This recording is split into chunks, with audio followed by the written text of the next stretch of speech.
महाभारत का युद्ध सिर्फ योद्धाओं के बीच का नहीं था, यह मस्तिष्कों की टकराहट भी थी। एक मास्टरमाइंड जिसने इस विनाशकारी युद्ध की नींव रखी, वो था शकुनी।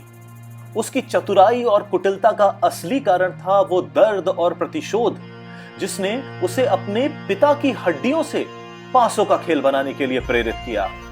आइए जानते हैं कैसे शकुनी ने महाभारत को रचा। शकुनी के परिवार के साथ हुआ अन्याय उसकी कहानी की शुरुआत थी। गांधारी का विवाह धृतराष्ट्र से होना और उसके परिवार का अपमान, ये सब उन घटनाओं की श्रृंखला थी जिसने शकुनी के दिल में नफरत की आग को प्रज्वलित किया। जब हस्तिनापुर ने उसकी बहन और उसके परिवार के प्रति निर्दयता दिखाई, तब शकुनी ने कुरु वंश को तहस नहस करने की कसम खाई। जब शकुनी के पिता ने अंतिम सांस ली, उन्होंने अपने बेटे को एक निर्देश दिया, उनकी हड्डियों से पासे बनाओ, क्योंकि इन पासों में न केवल उनकी यादें बल्कि उनका प्रतिशोध भी बसा हुआ था। शकुनी ने पिता की हड्डियों को पवित्र मानकर उनसे पासे बनाए, जिनकी हर चाल में एक जादू और छल की शक्ति थी। शकुनी जानता था ये पासे कभी भी गलत चाल नहीं चलेंगे। हर बार जब वो पासे फेंकता तो उसके पिता की आत्मा उसमें बसी होती। वो जानता था कि हर चाल उसके अनुसार ही निकलेगी और यही उसे अजेय बनाती थी। दुर्योधन, हस्तिनापुर का युवा राजकुमार जो सत्ता की भूख और जलन से भरा हुआ था, शकुनी के लिए सबसे बड़ा मोहरा बन गया।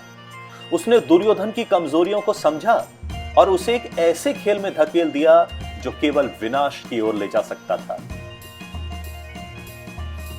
शकुनी ने दुर्योधन को युधिष्ठिर के खिलाफ पासों के खेल में उकसाया।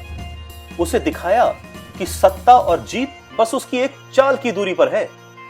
लेकिन असल में शकुनी की हर चाल सिर्फ एक ही मकसद से चली जा रही थी, पांडवों को बर्बाद करना और कुरु वंश के विनाश का बीज बोना। पासों का खेल वो क्षण था जब शकुनी ने अपने पिता की हड्डियों से बने पासों से एक एक ऐसी चाल चली कि पांडवों की दुनिया बिखर गई। युधिष्ठिर अपनी पूरी संपत्ति, राज्य और यहां तक कि अपने भाइयों और द्रौपदी को भी हार बैठा। यह खेल केवल दुर्योधन और युधिष्ठिर के बीच की जंग नहीं थी, यह शकुनी का सबसे बड़ा बदला था। उसके पासों की हर चाल ने कुरुवंश को उस अराजकता में धकेल दिया जो इतिहास के सबसे भीषण युद्ध का कारण बनी। शकुनी की चतुराई और कुटिलता का अंत भी एक वीर के हाथों होना तय था। सहदेव ने महाभारत के युद्ध के दौरान शकुनी को मारकर अपने भाइयों के अपमान का बदला लिया, लेकिन शकुनी की विरासत आज भी जीवित है। उसकी खेल की चालें, उसकी राजनीति और उसकी नीतियों ने न केवल हस्तिनापुर को गिराया बल्कि एक पूरे युग को बदल कर रख दिया। शकुनी की मृत्यु के बाद भी उसकी छाया कुरुक्षेत्र के मैदान पर मंडराती रही। उसके द्वारा बनाए गए पासे न केवल संख्याओं के खेल थे बल्कि एक ऐसा साधन थे जिसने एक पूरे युग की दिशा बदल दी।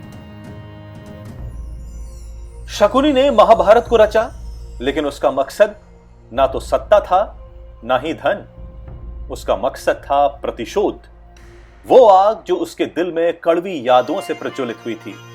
उसके पिता की हड्डियों से बने पासे सिर्फ एक खेल नहीं थे, वो उसके जीवन का संकल्प थे, उस साम्राज्य को नष्ट करने का जो उसके परिवार के अपमान का कारण बना था। शकुनी एक मास्टरमाइंड जिसने महाभारत की कहानी को एक ऐसे मोड़ पर ला खड़ा किया जहां से कोई वापसी नहीं थी। उसका जीवन हमें यह सिखाता है कि कभी-कभी बदले की आग न केवल व्यक्ति को बल्कि पूरे इतिहास को जलाकर राख कर देती है।